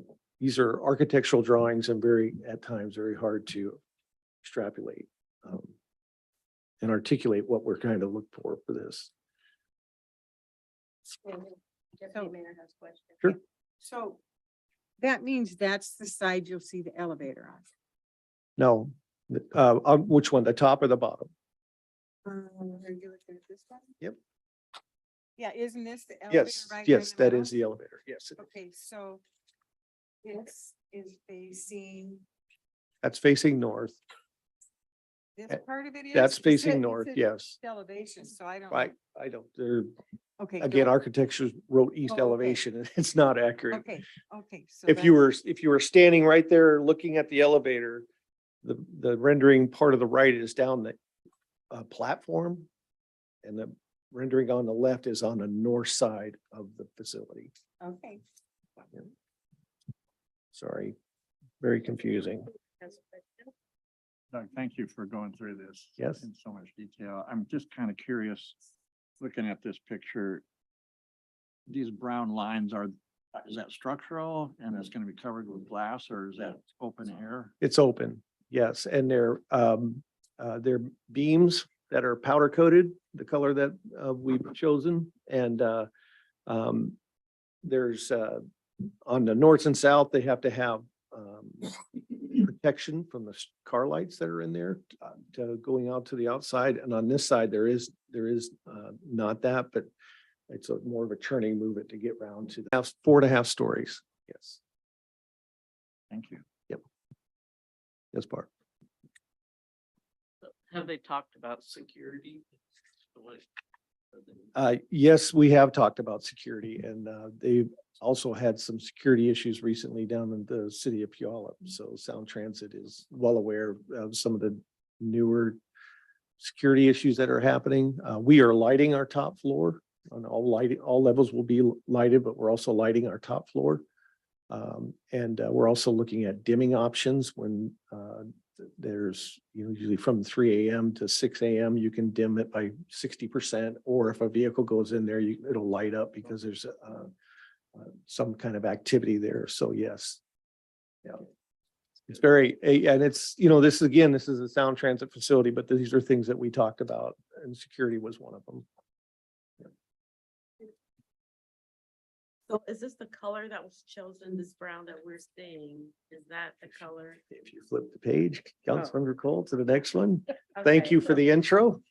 Way to go.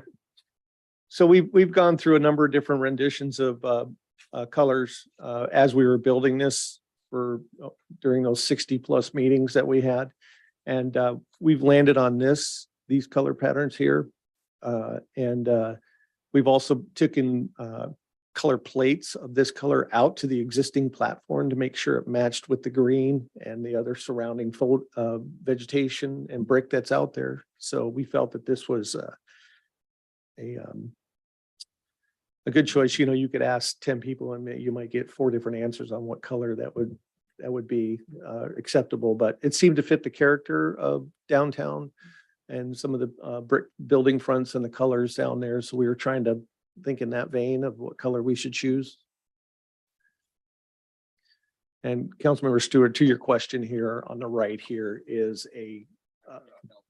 no, that's okay. That's okay. Yeah, it's very unique. But I also feel that it's a very progressive design and And the sticks are holding up the hops. thank you, Mayor. Yes, My opinion doesn't count, but I approve of the color. oh, thank you very much. Kershonda will be really happy to hear that because she's really worried about picking, Doug, come on, this color, I don't know, like, be fine, he'll be fine. So, I'm so proud of her. She did yeah, good. she's done a fantastic Worked job. hard on this. Yeah. So on the next page, you'll see kind of this color palette infused into more into the renderings here. This building right here is an existing Sound Transit building that will get color coded into the palette that we have chosen here. Yeah, it's their communications, yeah, something like that. Yeah. Let's see. And then on to one more here. This will be called Sumner Station, which again, if you ask 10 people what they should call the name of it, you probably get 4 different answers of what it should be called. So we like the Sumner Station name to it. Instead of its Sound Transit, Sumner Station is what they might call it, but everybody else is going to refer to it as Sumner Station. And on the bottom right of this is the ingress, egress, entry areas into the building itself.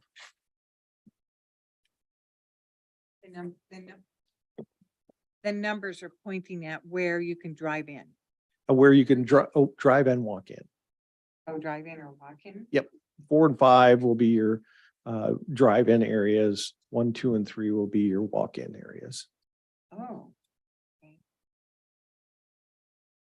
2 is the elevator. 3 is there's a doorway at 1 and 3. So, and then they represent the numbers on the rendering of where they are and what they look like, the entrances.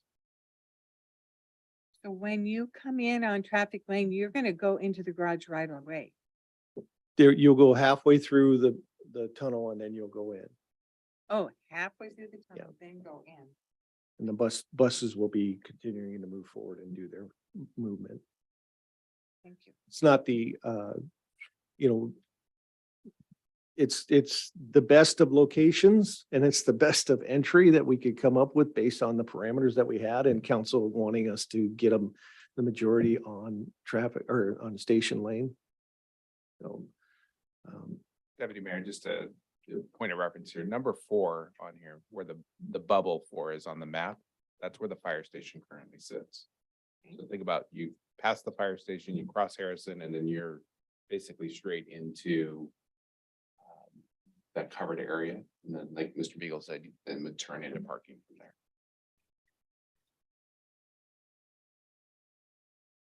so this process, oh, go ahead. Councilmember Stewart. Sure. I really like this. I like the way it's laid out. It's bigger than I thought it would be back in the day when we first started. Did they do that to add more spaces then? They had a net that they had to achieve additional 505 spaces, and this is what the remnants of that was. So, And am I probably not correctly remembering at some point we talked about possibly having businesses on the street level? Is there gonna be any offices or anything like that? No, but what you'll see is that business front is part of our design requirements, that some of that they look like business fronts as best as we could with a parking garage. Sure. And then, what about bicycle access, bicycle storage, that kind of? Yes, there's, going back to, The second one, I think. yes, right here, you'll see the bicycles coming off of Academy. Coming down into that, and then the two, I guess barbell looking things are the actual bike racks. So you can access those from anywhere, off of Harrison, Station Lane, Academy. Okay. You know, I'm sorry to drag the questions about bicycles, but I don't even ride the train anymore. I'm concerned about security for bikes that are locked up. They used to have lockers that you can just put your bike in. Are they gonna continue that? They can, strategy? they still have those there, and from what I understand, they're still going to be remaining. But there's other opportunities here within the facility that are required to have bicycle amenities, so it's an addition to what's currently there. Thank you. So this required, oh, sorry, go ahead. So we put in those bike lanes on Academy and I haven't seen anybody.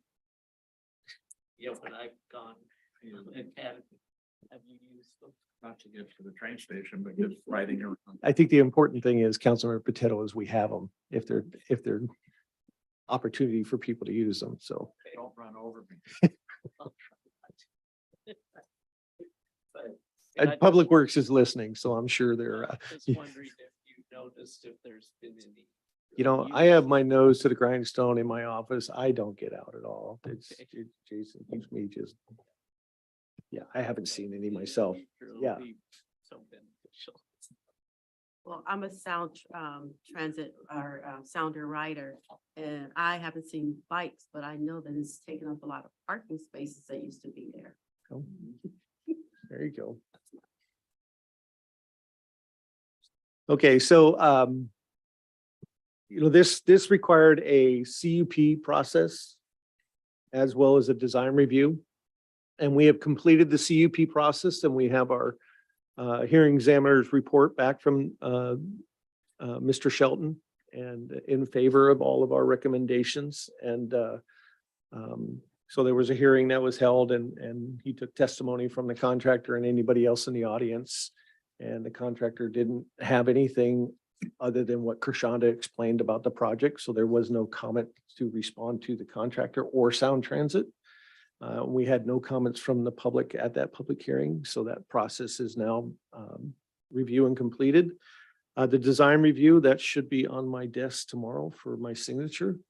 We went through the process of giving this presentation to the design review and had almost a 3-hour meeting with them that night on this process, our project. And of course, they had a number of questions, but we were able to point them to where we're adhering to our code and our town center plan and the form-based code. So they really didn't have anything substantive that added to what we had already provided in our decisions. So, but there was great conversations on, how we were, how are you making the place look like it has storefronts? How are you shielding cars from? So there was plenty of that during that meeting from the design review. Like I said before, the demolition of the daycare has already been submitted and approved. The site development plan was submitted on October 17th, and that's currently in review. And after that should be the building permit. And we're waiting for that to be submitted as well. But I would imagine the site development plan will be issued here by the end of this month, first part of November. And which means the contractor will be out there tearing up and getting ready to go on putting the utilities in, because the site development plan includes all the new utilities and relocation of existing utilities if needed. So the construction schedule is starting basically the November, December of this year, going through spring of 2025.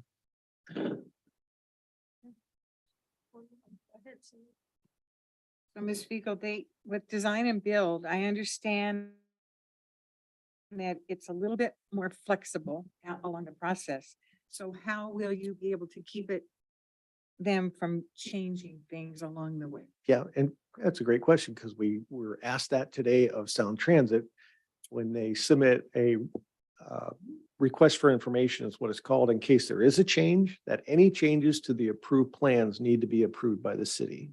Okay. So anything that they do, which we're in their weekly meetings or monthly meetings as staff to make sure that that process remains, because where we have our inspectors go out, if they don't have the right plans and they're looking at old plans and the contractor has something new. So we're very well aware of how to make that successful. Well, thank you for that added protection, because as it looks here on a piece of paper, it looks really, really nice. But I know that costs and things change, and then contractors want to do something else. And so if you have your eye on it, that's good news. Great. Anybody else? Councilmember Cole.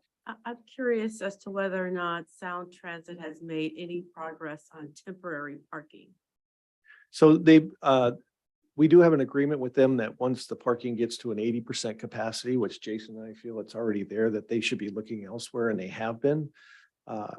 They've reached out to a couple of churches in town. I don't know the results of that yet, but they also have the Bonnie Lake Park and Ride that they are steering people to, and they have a campaign themselves as Sound Transit to get people to those other facilities. So yes, there has been a lot of work done on additional parking elsewhere. But I haven't seen anything from their results of talking to the local churches yet.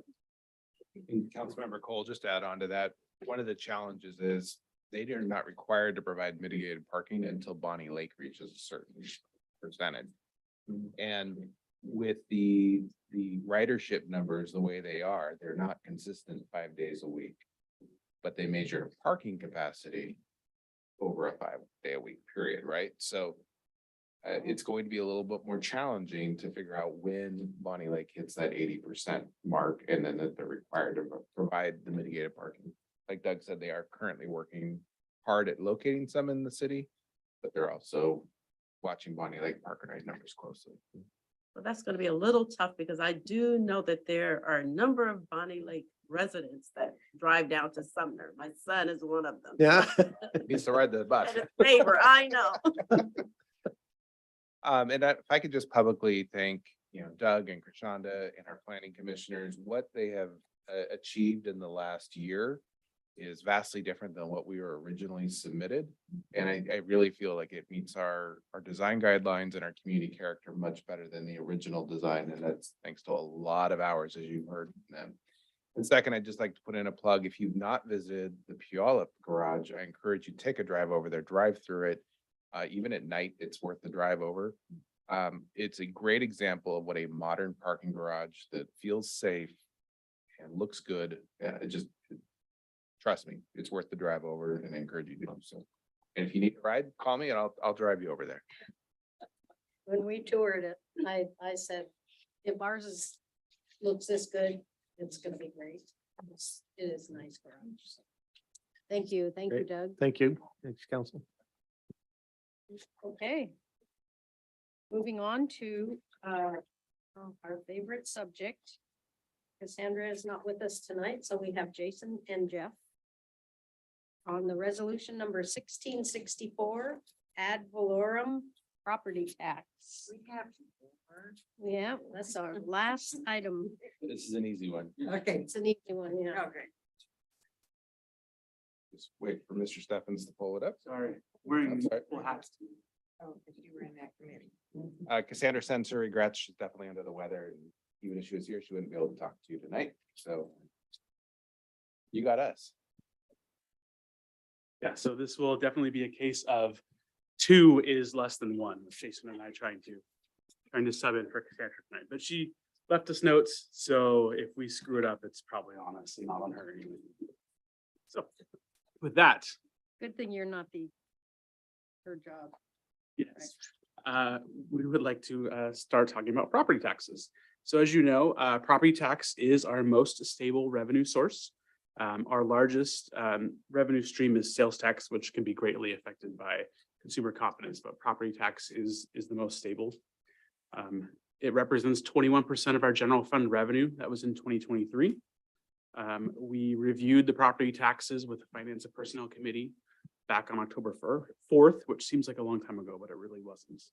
And then we have a public hearing scheduled for November 6th, a resolution on the 20th, and the resolution must be passed and certified to the county by November 30th. Let's see what other notes we have here. As far as the stability of the revenue. So a better way to put it is even if there was an economic downturn, property taxes would remain consistent. This level of stability can assist the city through a downturn and ensure critical services are maintained. And then a reminder that historically we have taken 1%.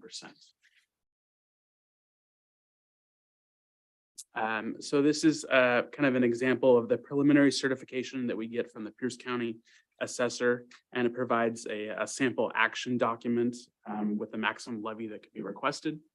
This is kind of their paperwork that Cassandra gets, and then she fills in our assessment from there. As you know, state law authorizes the 1% increase from the highest lawful levy since 1985. So quick review, I'm sure this is a pie chart that people are all familiar with of our property tax distribution. As mentioned before, it's the second largest general fund source. The city receives 10% of the overall tax assessment that's placed on your house. So 10% of whatever you pay to the county comes back to us. The school district gets between 38 and 46%, and East Pierce Fire and Rescue gets 15%. And in this this giant pie chart here, everything that's in red are voter approved. So a lot of those small little percentages of property tax are things that you voted on yourselves, or someone voted on to you for you. So now we'll review the preliminary certification. So as you can see, our total assessed valuation in Sumner is up pretty significantly, an 8.5% change from 2023. We are now at almost $5.4 billion of assessed valuation in little small town of Sumner, which is pretty remarkable. It's really insane. Jason, Includes the MIC. this is the whole town. 5.4 billion, which is a huge number. Looking at an average single family residence, the assessed value of a single home in Sumner on average actually decreased a little bit less than 2%. And I think that decrease in single family AV was pretty consistent across the county. That's not just unique to Sumner. Also add that part of the increase in assessed valuation includes the annexation of the Houston Road area. So that number might be a little higher than just the property values going up. So that's property values, new construction, annexation is an 8.5% change for the city compared to 2023. So that's all great. When we look at that assessed valuation, as you can see here, 30% of our AV in town, so 30% of that $5.4 billion is residential. So a little bit over 2/3 of our property tax money that the city of Sumner is getting is coming from the business commercial part of the town. When you look at the breakdown of the residential 30%, 23% of that represents single family residences, and 70% are 7%, excuse me, are from multifamily.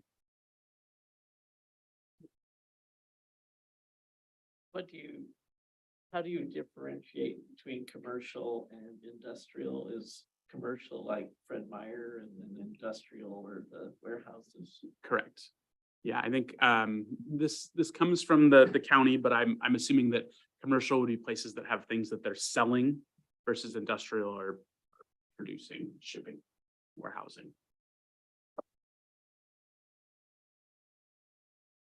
So now if we look at our levy rates, so just a reminder, we've been talking about inflation and tracking inflation, and various different things here at the city. Inflation for August was 5.4%. So we'll just kind of keep that in mind. So before you are two different levy rate choices. The column in the gray there is a 0% increase. And the column on the right is a 1% increase, which was the Finance and Personnel Committee recommendation. So as you kind of go through, you'll see on the top row there is what the 2023 levy was. And then if we take the 1%, that's an additional $48,000 over last year in property tax collections to the city. Add on to that the additional revenue from new construction and improvements. So that's another 76,000. Additional revenue and annexations, about $4,500. And then those weird administrative refunds that we get back of $163. So when you get down to the total levy, there it's $4,913,317 at a 0% increase. And if, like I said, if we take the 1%, it's additional $48,325. You take all that and you divide it out and you come up with a levy rate. And then it's hard to see over the mayor's chair there. You have the monthly change from 2023. So if you look at the average single family residence, because of that decrease in assessed valuation, the city portion of the tax rate is actually going to decrease compared to what it was in 2023. So either way, not too bad. Makes for a different Gonna property tax decrease discussion. than $3 a month. Correct. Decrease $3 a month On average, on average. yes. Okay, thank you. And that was the Finance and Personnel Committee's recommendation was for the 1%. Anybody else? Any other comments? There's more. We're getting close to the end, though, I promise. Okay, Because I too am getting hungry. So here's another way to look at this. So here we look at what would come into the general fund, either with a 0% or the 1% increase. So once again, that number of the $48,325 is the additional revenue for levying the 1%. Then we have the strategic reserve and the street operations capital figures for a total. And then you have the total increase in revenue to the city compared to last year.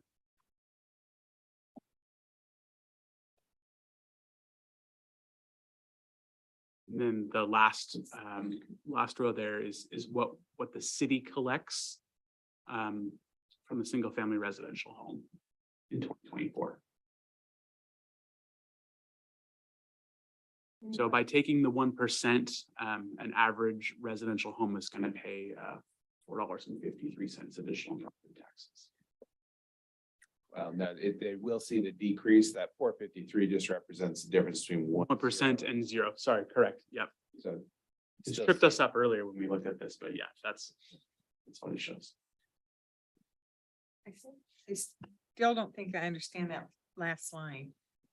So, Yeah. yeah, can we go back a slide? Sure. So if you look at the bottom of this one, it represents, the 1% represents $3 less per month than what they're currently paying in 2023. Now, if you flip to the next one, we're talking about 2024. And this is their total payment that they make in 2024. And if you compare the 0% to a 1%, with 1%, they pay $4.53 more per year. But still 36. But it's still less than they did last year. $36 less than what they did last year. So what this change is showing us is the difference between the 0% and the finance committee recommended 1%. That's where the change number comes from. Councilmember Stewart. Thank you for the explanation. Yeah, just those of us on the committee felt, I think that we were 1% was the majority unanimous decision of the three. I just want to make sure that my my fellow council members understand that this represents the 7% of our property tax.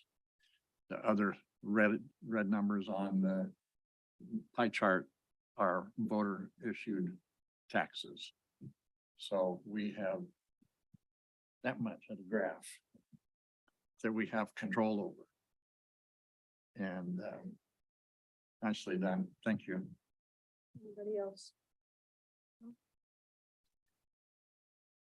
So once again, a reminder as far as next steps, these are all set out by state law and kind of how this process works. So we've gone to the Finance and Personnel Committee.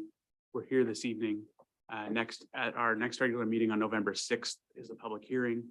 And then followed by that at the November 20th regular meeting, you all will vote on the property tax resolution, and then we will get that off to the county to certify it. Amen. So does this actually mean that we will have just a little less than $50,000 more to add to our budget? No, sorry, let me go back. So the increase in compared to what we had last year in 2023 to 2024 is 129,145 if you take the 1%. Oh, okay. So that. Oh, but then why is, if you show the zero, oh, you're showing this zero in that. Correct.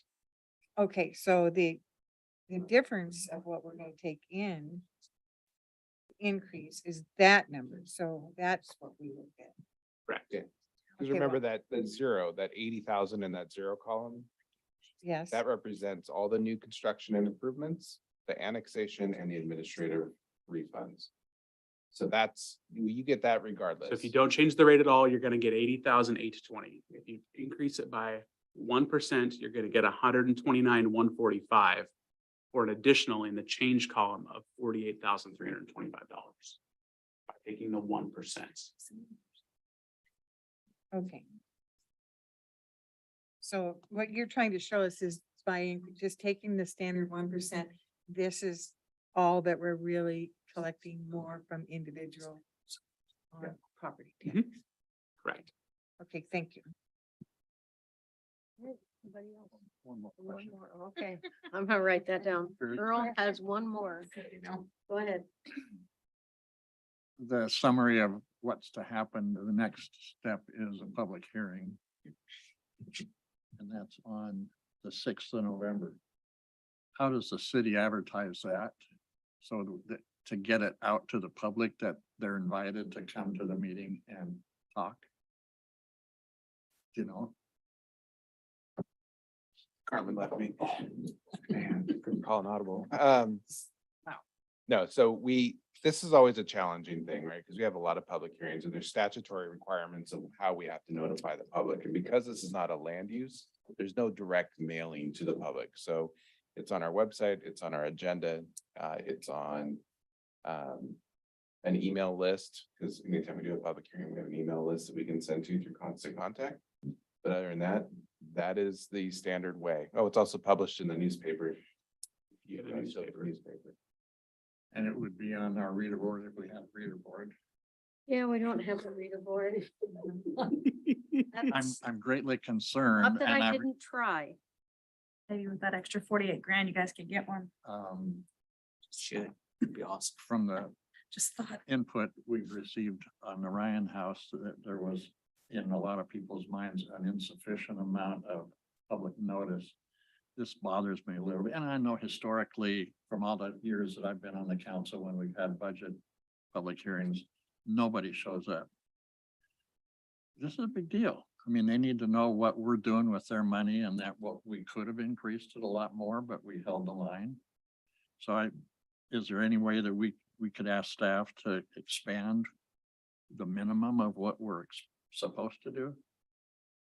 I'm happy to take suggestions.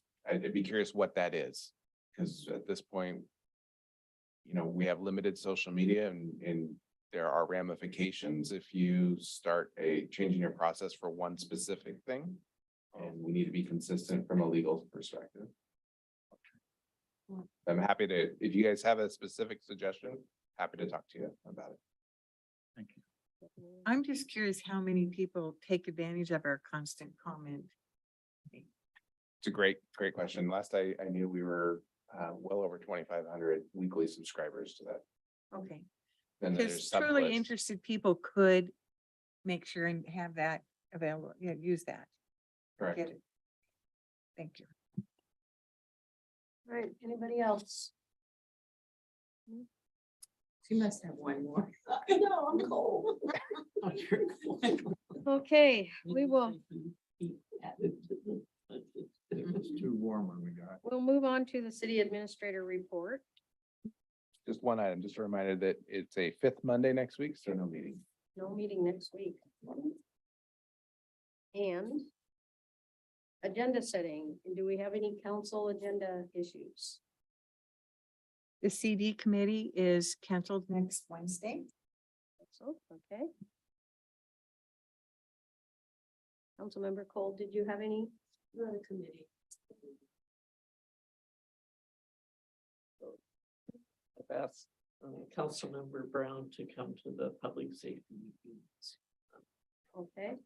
Councilmember Brown, Is that the month of November? all right.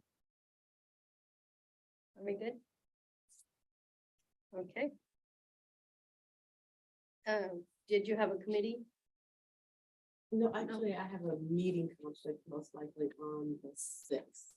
It's going to be at a retreat, but I think we have a dinner scheduled for 6 p.m., but I need to confirm. On the sixth, okay, just let us know. All right. Okay, we have no executive session tonight, right? So we will be adjourned at 8:08.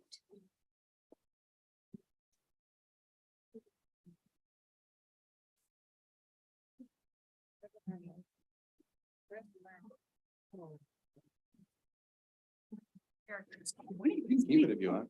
Oh, sorry, we got the agenda packet. I had it on my phone, but it's still so tiny. Pretty easy. to I was find. like, yay, paper copy. Sweet, thanks. Sitting like this. Yeah, so reader board, how do we get one of those? Council tried and then Because people didn't want it. Why? Get better. They're not 48,000.